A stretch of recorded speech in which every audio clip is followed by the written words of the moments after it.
Dios les bendiga, hermanos. Aquí estamos nuevamente para gozarnos, para disfrutar, para honrar al Señor. Bienvenidos a este mensaje de la Iglesia del Pueblo de Melissa, a quienes gustosamente cada oportunidad que tenemos queremos compartir con ustedes.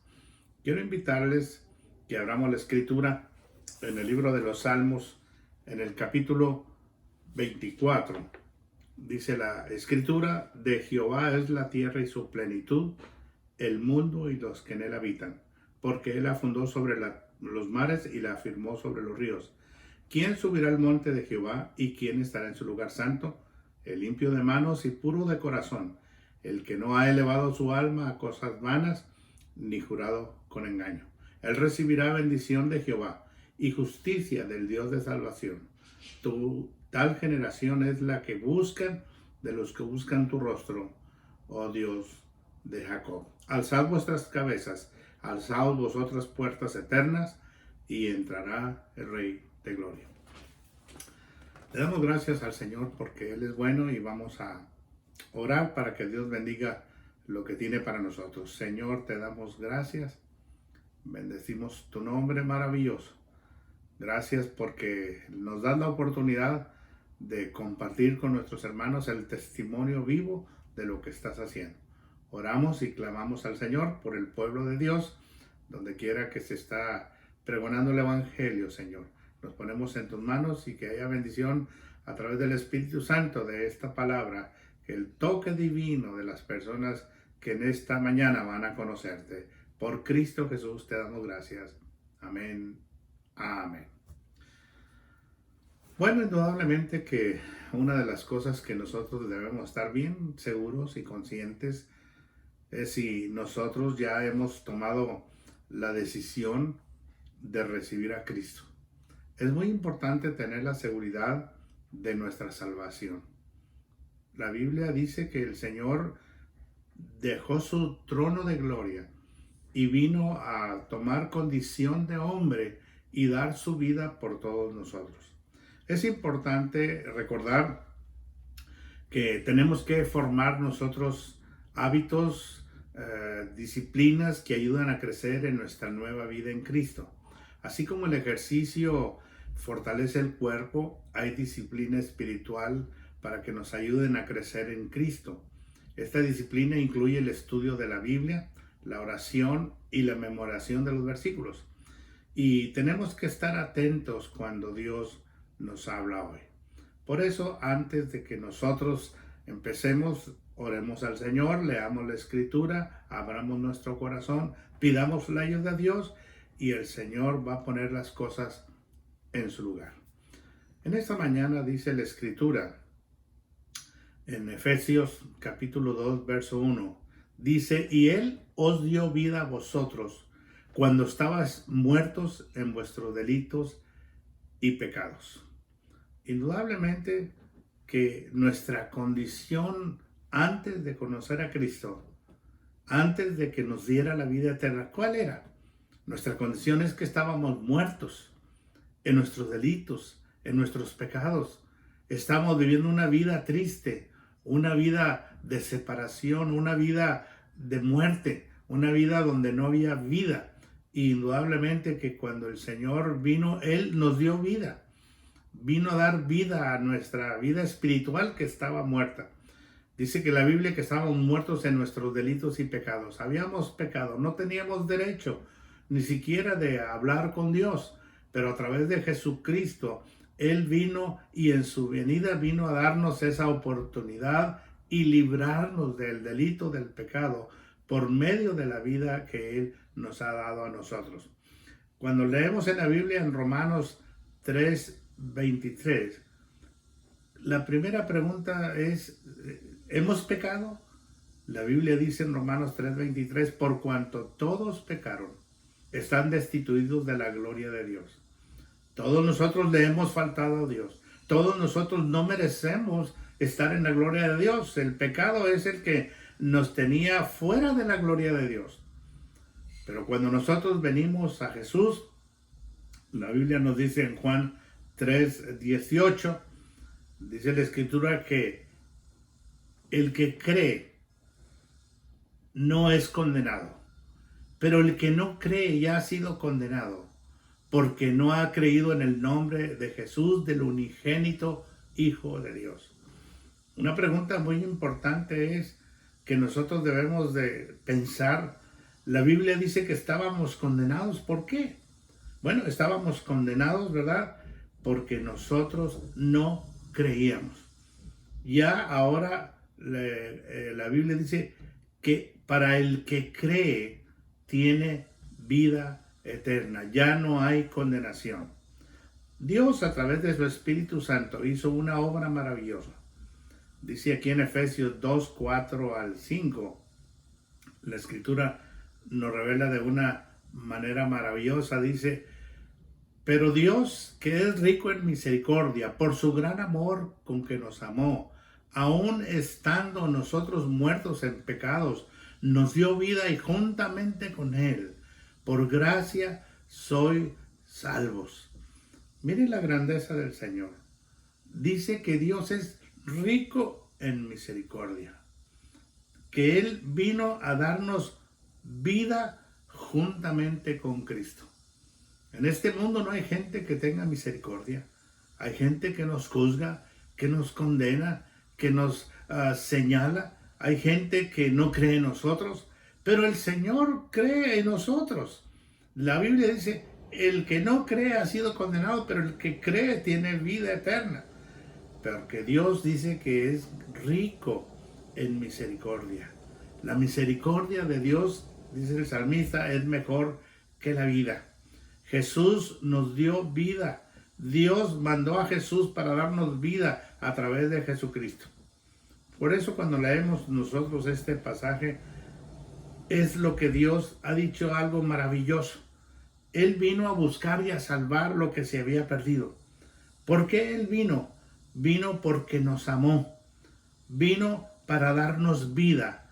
Vino para salvarnos. ¿Qué ha hecho Dios por nosotros? Salvarnos, amarnos, perdonarnos, darnos una nueva vida. Leemos aquí en Romanos 5:8, dice la Escritura: mas Dios muestra su amor para con nosotros, en que siendo aún pecadores, Cristo murió por nosotros. ¿En qué forma nos muestra Dios su amor? En que nosotros, siendo malos, siendo pecadores, siendo mentirosos, siendo gente sin compasión, el Señor, aún así, en esas condiciones, Él estuvo dispuesto a dar su vida, a comprar nuestra vida por medio de la de Él. La sangre de Cristo fue el precio que costó el que nosotros pudiéramos ser salvos, rechazados del pecado a través de Jesucristo. Cristo limpió todos nuestros pecados, porque Él nos amó tanto, dice la Biblia, porque de tal manera amó Dios al mundo, que ha dado a su Hijo unigénito, para que todo aquel que en Él cree no se pierda, mas tenga vida eterna. La Biblia nos describe en Efesios 2, 8 al 9, cómo y en qué forma Él decidió darnos la salvación. Dios decidió que la salvación no es por obras, porque muchas gentes confían en las obras. Hay mucha gente que depende de las obras. La gente confía más en las obras que en el Señor. La Biblia dice que el que cree en el Señor será salvo. La Biblia dice: por su gracia sois salvos, por medio de la fe, no por obras, para que nadie se gloríe. ¿Qué es la gracia? La gracia es el regalo inmerecido, es el amor inmerecido, es la entrega inmerecida por medio de la fe. La fe, ¿qué significa? Creer lo que nosotros no vemos. Fe es creerle a Dios. Fe es confiar en Él. Gracia es el regalo que nosotros no merecemos. Quiere decir que Dios nos dio gratuitamente la salvación. Aunque nosotros no la merecíamos, Él lo hizo de una manera amorosa, de una manera cariñosa. Entonces, ¿en qué debemos tener fe para ser hijos de Dios. Nosotros leemos claramente lo que dice la Escritura, en quién debemos de tener fe en Cristo Jesús. En Gálatas 3:26, la Escritura nos revela que nosotros tenemos que creerle al Señor, confiar en Él, no nosotros confiar en nosotros. ¿Cómo podríamos nosotros decir en nuestras propias palabras que tener fe o qué significa tener fe en Cristo? Podríamos decir, es creer en las promesas del Señor, es estar en ese pacto que Dios nos ha prometido, en un acuerdo, en un solo amor, estar reconociendo la venida de Jesús. Indudablemente que tener fe es creerle a Dios, que Él va a venir por segunda vez. La salvación, el regalo más grande en la nueva vida en Cristo. La Biblia dice en Juan 10:10, el ladrón no viene sino para hurtar, matar y destruir. Yo he venido para que tengas vida y para que la tengas en abundancia. ¿Con qué propósito vino Cristo? Para deshacer las obras del mal, para detener al devorador, para detener al destructor, para detener a aquel que quiere llevarnos al infierno. Y el Señor vino a detener a ese ladrón para que nosotros tengamos vida y la tengamos en abundancia. ¿Qué ofrece Dios a quien recibe a Cristo? Indudablemente, hermanos, que una de las grandezas, dice Juan 10:12, más a todos los que le recibieron, a los que creen en su nombre, les dio potestad, poder, autoridad, legitimidad, ser hechos hijos de Dios. ¡Qué grandeza tan grande!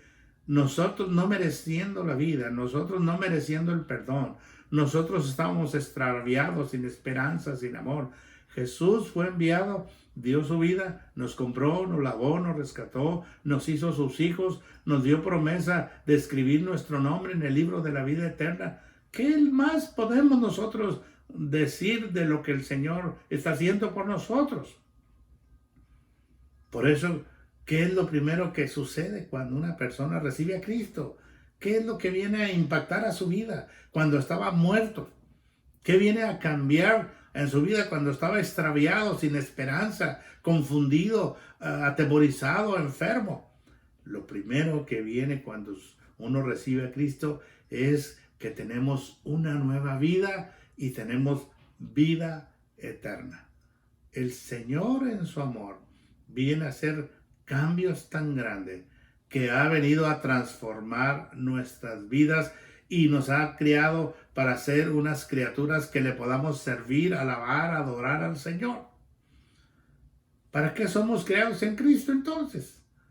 Nosotros fuimos criados, perdonados, restaurados, salvados, escritos en el libro de la vida eterna, hechos hijos de Dios, herederos, coherederos, para que nosotros hagamos buenas obras, las cuales Dios preparó. Dios preparó buenas noticias para las personas que no tienen esperanza, para las personas que están confundidas, para aquellos que están temerosos. ¿Qué va a pasar después de que yo muera? Indudablemente la Biblia nos enseña y nos dice que cuando nosotros venimos a Cristo, dice la Escritura, las cosas viejas pasaron. He aquí, ahora todas son hechas nuevas. En 2 Corintios 5:17, estar en Cristo significa que hemos aceptado a Jesús como nuestro Salvador.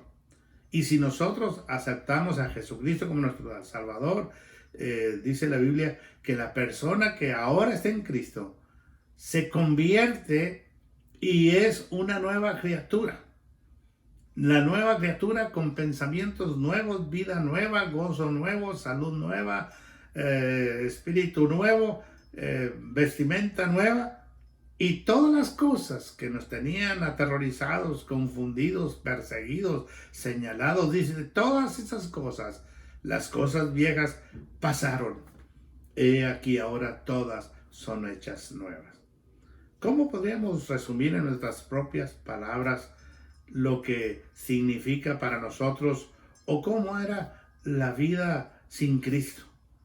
La vida sin Cristo era una vida triste, una vida insegura, una vida llena de temores, una vida llena de pobreza física y espiritual. No había paz, no había gozo, no había felicidad. Pero ¿qué fue lo que hizo Cristo por mí? Jesús me perdonó, me hizo su hijo, me salvó, escribió mi nombre en el libro de la vida eterna.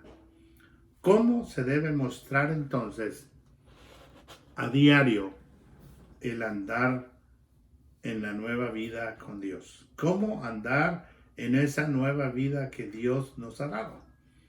Viviendo una vida separada de lo mundano, una vida santa. Santo quiere decir separado, para ser usado exclusivamente por Dios, a una vida agradable, a una vida de luz, a una vida de testimonio, que nosotros podamos brillar en medio de la oscuridad, que podamos brillar en medio de las tinieblas, que con el poder de su Espíritu, con el poder de la palabra, alumbre y venga a echar fuera las tinieblas, la oscuridad, la falta del conocimiento, y que nosotros podamos brillar en el sitio donde estemos. Es muy importante que nosotros demos testimonio de la grandeza del Señor. ¿Cómo es como nosotros hemos recibido la ayuda de Dios? ¿Qué puedo hacer yo con lo que he recibido de parte de Él? ¿Qué compromiso puedo hacer yo en mi vida para vivir una vida diaria con el Señor? Una de las cosas que yo tengo que reconocer, que lo primero que necesito es recibir a Cristo.